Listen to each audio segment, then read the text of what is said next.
When you know what you want, you don't ask God as though he were another.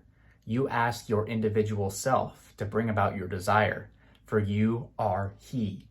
And God, your own wonderful human imagination, will respond when you will not take no for an answer.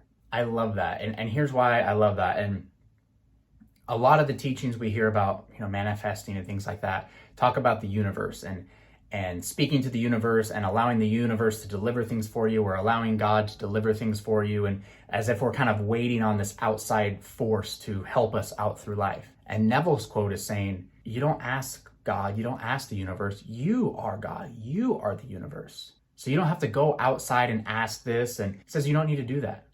You just ask yourself to bring your desire. You are God, you are the universe. And you ask yourself, and you basically go into that state of giving it to yourself, right? If I ask myself for something, of course I'm going to give it to myself, right? I want it. So ask yourself for it and give it to yourself, okay?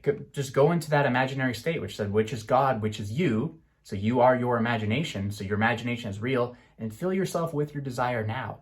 Go into that state where you have your desire now from your manifestation. Don't think of your manifestation, think from it. It's already me. I already have it.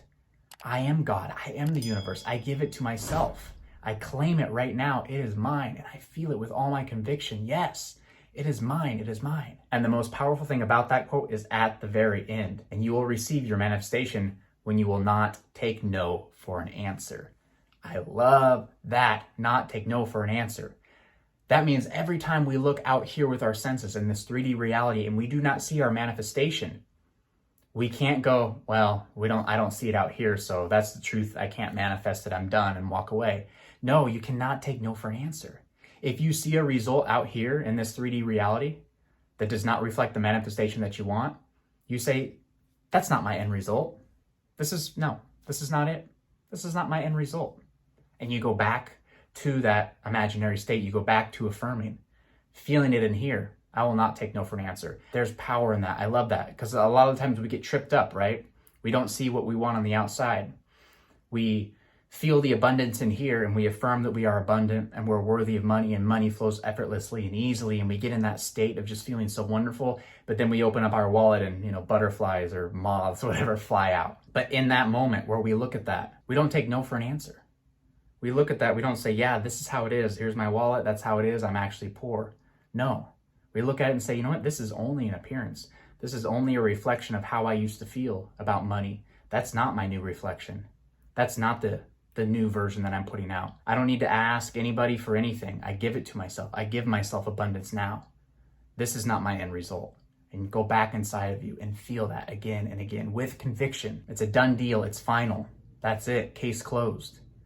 Right back there again. And if we continue to do that over and over and over and over again, right? Again and again and again, it must become fact. It must translate into this 3D reality. This whole world is ourselves pushed out. What we are feeling in here and believe about ourselves will be pushed out here. So that money, that abundance, that specific person, that physical change that you want, whatever it is, when you feel it in here, it has to come here. And we will not take any other answer except we have our manifestation now. When we hear no, you don't, we don't take that for an answer. We have our manifestation now. It is done. It's a done deal. Case closed.